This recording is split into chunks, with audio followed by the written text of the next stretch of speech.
Tears welled up in her bleeding eyes as she stood on the bustling street corner, desperately beckoning to anyone who passed by. She was a skinny mother dog, her ribs visible beneath the matted fur that clung to her bony frame. It was clear she had exhausted herself, giving all she had to feed her six precious puppies. But fear and hunger had driven her to this point, and she didn't dare come near the humans who hurriedly walked past her. I watched from a distance. My heart was aching for this mother and her pups. The city had always been a harsh place for strays, and I couldn't understand how people could ignore her desperate cries for help. She stood by her cubs, fiercely protective, despite her own suffering. Her devotion was both heartwarming and heartbreaking. This was the first time they had tasted anything resembling a proper meal. The mother dog and her puppies didn't have to compete with the other big dogs, the ones that ruled this unforgiving urban jungle. A kind soul had left a bowl of food out for them, and for a moment they could eat without fear. As I approached cautiously, the mother dog kept a watchful eye on me. Her stance was defensive. I understood her fear. A lifetime of mistreatment and abandonment had etched caution deep into her soul. But I had no intention of hurting her or her pups. I brought with me food, water, and a gentle smile.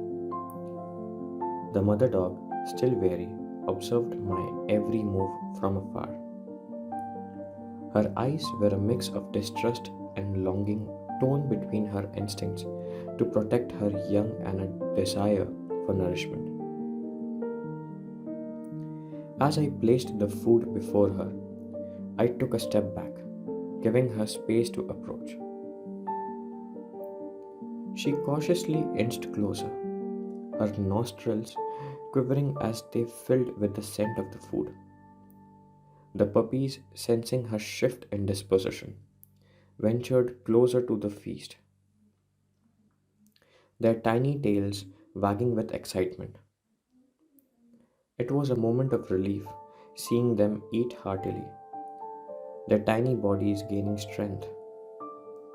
I couldn't help but shed tears for these vulnerable creatures. Gradually, the mother dog felt secure enough to join her offspring in the meal. She ate with a hunger that spoke of days without sustenance. Yet she remained ever vigilant, keeping one eye on her brood and the other on me. I didn't care move too quickly, allowing her to become accustomed to my presence. As the minute passed, the mother dog and her puppies finished their meal. The mother's eyes, though still wary, now held a glimmer of gratitude. She had recognized that my intentions were not malevolent. I couldn't hold back my tears as I watched the little family. These puppies, no older than a few weeks, needed help more than ever. It was a small victory in the grandest scheme of life's challenges, but it was a victory nonetheless. As the sun began to set and the city's cacophony continued around us, I knew that the journey was far from over. It was a long and daunting road ahead, but for this moment, under the fading daylight, the mother dog and her puppies had a flicker of hope in their eyes.